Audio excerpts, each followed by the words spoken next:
আসসালামু আলাইকুম গাইস, সবাই কেমন আছেন? আশা করি ভালো আছেন। আলহামদুলিল্লাহ আমিও ভালো আছি। আপনাদের সবাইকে আমার আর একটা ব্লগে স্বাগতম। অনেকে ভাবতে পারেন এখন আমি কোথায় যাইতেছি। একটু ধৈর্য ধরে ভিডিওটা দেখেন, তাহলে বুঝতে পারবেন আমি কোথায় যাইতেছি। আজকে যাইতেছি নিজের শখের বাইকটা বিক্রি করে দেওয়ার জন্য। কোথায় বিক্রি করে এবং কত টাকায় বিক্রি করে এই ভিডিওতে দেখাবো, তো পুরো ভিডিওটা দেখিয়েন।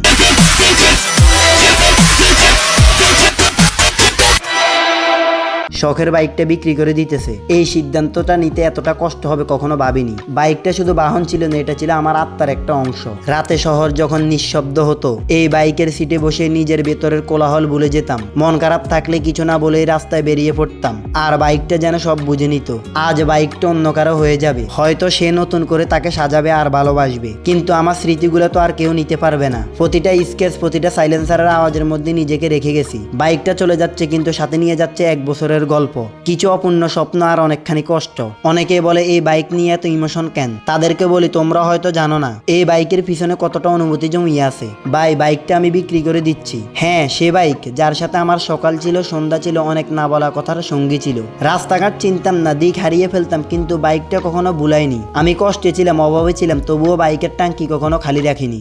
আজ সময় হয়েছে তাকে ছাড়ার। মনে হচ্ছে নিজের বুকের একটা অংশ ছিঁড়ে ফেলা হচ্ছে। এই বাইকটা লোহা নয়, এটা আমার স্মৃতি। তবুও জীবন বলে কিছু আছে ভাই, সেখানে অনেক কিছু ছেড়ে দিতে হয়। বিক্রি করে দিতেছি শখের বাইকটা, কিন্তু রেখে দিয়েছি প্রতিটা মুহূর্ত যেখানে শুধু আমি ছিলাম, বাইক ছিল আর কেউ ছিল না। বাইকটা বিক্রি করছে, এই কথাটা লিখতে বুকও কাঁপছে। মনে হচ্ছে নিজের কেউ হারিয়ে যাচ্ছে। মিসিং ছিল, কিন্তু তার সাথে গড়ে উঠেছিল হৃদয়ের একটা বন্ধন। তো অনেক কথাই বললাম, এবার আপনাদের সাথে দেখা হবে সরাসরি চাটখিল গিয়ে। আর চাটখিল যাওয়ার একটা কারণ হচ্ছে আমাদের বাইকটা চাটখিল থেকে আগে দেখবে, যদি সেই বাইকটার পছন্দ হয় এবং দামে বনে তাহলে নিবে। তো আপনাদের সাথে কথা হবে সরাসরি সেখানে যাওয়ার পর। তো ওনারা বাইকটা দেখে বললো সবকিছু ঠিকঠাক আছে। আমরা যে দাম চাইলাম তার থেকে আরো কম চাইতেছে তারা, তার কারণে আমরা আর বাইকটা বিক্রি করলাম না। এই বাইকে আমার অনেক স্মৃতি জড়িয়ে আছে। যাই হোক, আপনাদেরকে একটা কথা বলি, এই শখের বাইকটা বিক্রি করা হবে। যদি কেউ নিতে চান তাহলে আমাদের ইনবক্সে যোগাযোগ করেন। ইনবক্সে নক দিলে বাইকের যত কিছু আছে সবকিছু আমি বলে দিব। ওই বাইদের সাথে আমাদের দামে বনেনি, যার কারণে আমরা আর বাইকটা বিক্রি করলাম না। এখন আবার রওনা দিয়ে দিলাম বাড়ির উদ্দেশ্যে। আপনাদের সাথে দেখা হবে বাড়িতে যাওয়ার পর। যাই হোক, অবশেষে চলে আসলাম বাড়িতে। আজকের ব্লগটা এই পর্যন্ত। যদি ব্লগটা ভালো লাগে তাহলে ফটাফট লাইক, কমেন্ট, শেয়ার করে দিবেন। আপনাদের সাথে দেখা হবে আর একটা নতুন ব্লগ নিয়ে। ততক্ষণে ভালো থাকবেন, সুস্থ থাকবেন। আল্লাহ হাফেজ।